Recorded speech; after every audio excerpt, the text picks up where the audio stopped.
చేస్తున్నారు. స్టూడెంట్స్ వాళ్ళకి ఇచ్చిన హామీలని అడిగితే కేసులు పెడతారా అంటూ కూడా ఇక్కడ రోడ్డు మీద ధర్నాకు దిగిన పరిస్థితి ఉంది. ఇక్కడ పెద్ద ఎత్తున వైఎస్ఆర్ కాంగ్రెస్ పార్టీ నాయకులు కావచ్చు, విద్యార్థి విభాగాలందరూ కూడా ఈ ప్రాంతానికి చేరుకుని ఈ రోజు ఆర్డీఓ ఆఫీస్ ముందర నిరసన చేస్తున్న నేపథ్యంలో ఇక్కడ పోలీసులందరూ కూడా ఇక్కడ చేరుకునే ప్రయత్నం చేస్తున్నారు.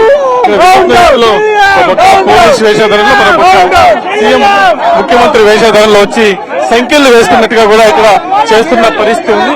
ఈ నేపథ్యంలోనే ఇక్కడ చూస్తున్నాం పోలీసులందరూ పక్క దీన్ని లేపే ప్రయత్నం చేస్తున్నారు. వివిధ విద్యార్థి సంఘ నాయకులందరూ కూడా ఇక్కడికి వచ్చిన పరిస్థితి ఉంది. ఇక్కడ మనం చూస్తున్నాం.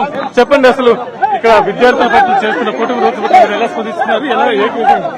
ఈ రోజు ప్రభుత్వం ఎటువంటి అరాచకాలు చేస్తా ఉన్నా దాన్ని అడ్డుకుంటున్న ప్రతి ఒక్కరి మీద ఈ రోజు అక్రమ కేసులన్నీ కూడా బనాయిస్తూ దేశద్రోహం కేసు పెట్టారు అని అంటే ఈ కూటమి ప్రభుత్వం ప్రతిఫలం ఎంత బాగుంది అనేది ఈ రాష్ట్ర ప్రజలందరూ కూడా చూస్తా ఉన్నారు. ఇది కరెక్ట్ కాదు. ప్రశ్నించే గొంతుకులు నొక్కేయాలి అని అనుకుంటే ఇది సామాన్యమైన గొంతులు కాదు. విద్యార్థి లోకం, యువత లోకం అంతా కూడా తిరగబడి ఈ రోజు ఈ కూటమి ప్రభుత్వం మీద దాడి చేయడానికి మేము సిద్ధంగా ఉన్నాం. ఇక్కడ విద్యార్థి లోకం అంతా కూడా తిరగబడి దాడి చేయడానికి కూడా ఇక్కడ పెద్ద ఎత్తున చేస్తున్న పరిస్థితి ఉంది. ఈ నేపథ్యంలో మరికొంతమంది ఇక్కడ ఉన్నారు. వీళ్ళు అడిగి మాట్లాడించే ప్రయత్నం చేస్తాం. ఇక్కడ చూస్తున్నాం. ఇక్కడ ఒక పక్క పోలీసులు కూడా పెద్ద ఎత్తున ఇక్కడికి వచ్చి నిరసన చేస్తున్న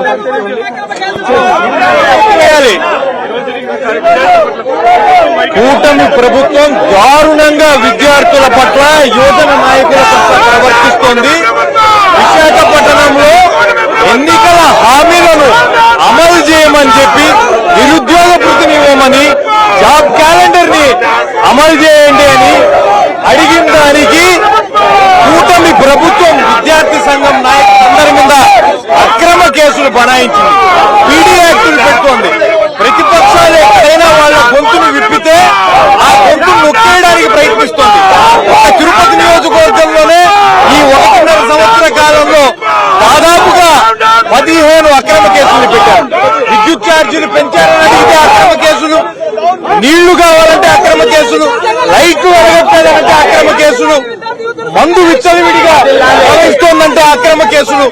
ఎక్కడ చూసినా ప్రతిపక్షాలను నొక్కేయాలన్న ప్రయత్నంతోనే కూటమి ప్రభుత్వం ప్రయత్నాలు చేస్తోంది. దీనిని నిరసిస్తూ మొత్తంగా ఏఎస్ఎఫ్, ఎస్ఎఫ్ఐ మరియు ఇతర వామపక్ష విద్యార్థి యువజన సంఘాలతో కలిపి వైఎస్ఆర్ కాంగ్రెస్ పార్టీ ఓ నిరసన కార్యక్రమానికి మద్దతు ఇచ్చింది.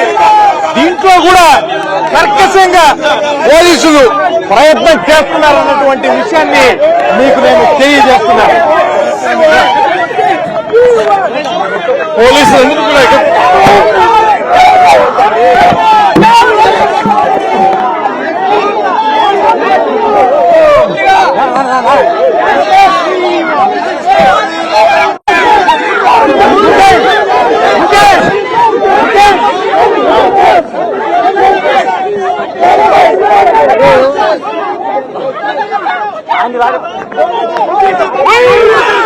చూస్తున్నాం. పెద్ద ఎత్తున ఆందోళన చేస్తున్న విద్యార్థి సంఘాలంతా కూడా లాగి వేసే ప్రయత్నం చేస్తున్నారు.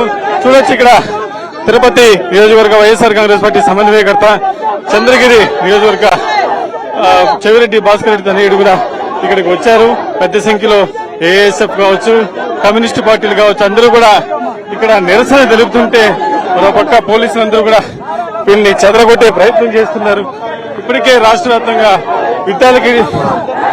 విద్యార్థులకు ఇచ్చిన హామీలు నెరవేర్చకపోవడంతో విద్యార్థి సంఘాలందరూ కూడా నిరసనలు చేపడుతుంటే వాళ్ళ మీద దేశద్రోహం కేసులు పెట్టి కూడా భయభ్రాంతులకు గురి చేసే పరిస్థితి రాష్ట్రంలో దాపురించింది అనేసి కూడా ఇక్కడ విమర్శలు వస్తున్న నేపథ్యంలో రాష్ట్ర వ్యాప్తంగా జరుగుతున్న ఈరోజు నిరసనలకి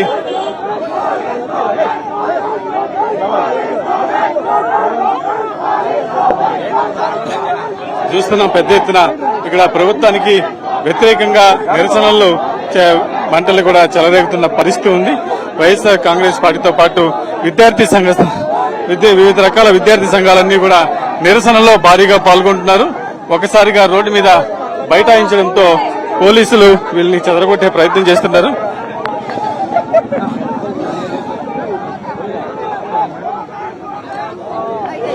మద్దతు లభిస్తుంది. మరి కొంతమంది మహిళలు కూడా ఉన్నారు, వీళ్ళు అడిగి మాట్లాడించే ప్రయత్నం చేస్తాం. చెప్పండి, అసలు రాష్ట్రంలో కూటమి ప్రభుత్వం ఎలా ఉంది, ఎలా అనిపిస్తుంది? కూటమి ప్రభుత్వం వచ్చినప్పటి నుంచి పథకాల మీద దృష్టి పెట్టలా చంద్రబాబు నాయుడు గారు. ఎప్పుడెప్పుడు వైఎస్ఆర్సీపీ మీద అరెస్టు చేయాలా, విద్యార్థుల మీద అరెస్ట్ చేయడము, 3,000 ఇవ్వలేకపోయినా నీ బతుకు చంద్రబాబు నాయుడు గారు. మీరా మాట్లాడేది మమ్మల్ని? కూటమి ప్రభుత్వం అంటే ఒక దొంగ ప్రభుత్వం. కూటమి ప్రభుత్వంలో పవన్ కళ్యాణ్ గారు ప్యాకేజీ పవన్ కళ్యాణ్ గారు అంటారు. ప్యాకేజీ తీసుకోవడం చంద్రబాబు నాయుడు గారు ఒకటే చెప్తారు. ఏమంటారంటే, ప్యాకేజీ తీసుకున్నావు కదా పవన్, కూర్చో అక్కడ కూర్చో ఒక సీట్ లో అని అంటారు. పవన్ కళ్యాణ్ గారు ఏది స్పందించాడు. 30,000 మంది పోయినారన్నావు కదా నాయన పవన్ కళ్యాణ్. ఈ రోజు ఆ 30 మంది మీరే కదా కూటమి ప్రభుత్వంలో ఉండేది. ఆ 30 మంది ఏమైపోయినారు? సిగ్గు లేకుండా మాట్లాడతారు పవన్ కళ్యాణ్ గారు.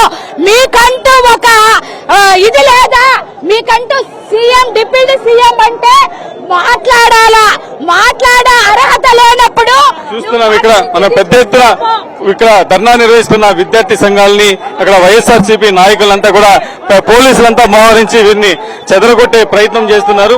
దాదాపు వేలాది మంది ఇక్కడ వచ్చి ప్రస్తుతం కూటమి ప్రభుత్వం విద్యార్థుల పట్ల చేస్తున్న అక్రమ కేసుల పట్ల కావచ్చు, ఇచ్చిన హామీలు నెరవేర్చకపోవడం పట్ల కావచ్చు, రోడ్డు పైన బైఠాయించి నిరసన చేపడుతున్నారు. ఇప్పటికే రాష్ట్రంలో అనేక కేసులు విద్యార్థుల మీద పెట్టి వాళ్ళని విద్యార్థుల జీవితాలతో చెలగాటమాడుతున్న కూటమి ప్రభుత్వానికి తగిన బుద్ధి చెప్తామంటూ కూడా ఇక్కడ విద్యార్థి సంఘ నాయకులందరూ కూడా ప్రశ్నిస్తున్న పరిస్థితి ఉంది.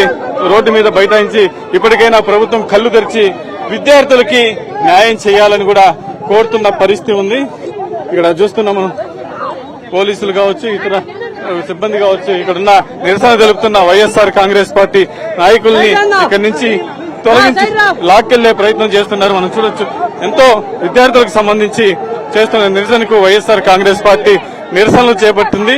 దీనికి విద్యార్థులు చేస్తున్న నిరసనలకి మద్దతు తెలిపిన పరిస్థితి ఉంది. ఈ నేపథ్యంలోనే పెద్ద ఎత్తున కూడా ఆర్డీఓ ఆఫీస్ ముందు ఇప్పటికే కార్యకర్తలు, విద్యార్థి సంఘాలు, ఏఎస్ఎఫ్ కావచ్చు, కమ్యూనిస్టు పార్టీలు కావచ్చు, వీళ్ళందరూ కూడా ఇప్పటికే ఈ ప్రాంతానికి చేరుకుని పెద్ద ఎత్తున నిరసన జ్వాలలు ఇక్కడ రేగాయి. దీంతో ఒకసారిగా పోలీసులు కూడా రోడ్డు మీద బైఠాయించడంతో వీళ్ళందరూ కూడా ఇక్కడ వీళ్ళని చెదరగొట్టి ఈ కార్యక్రమం చేస్తున్నారు.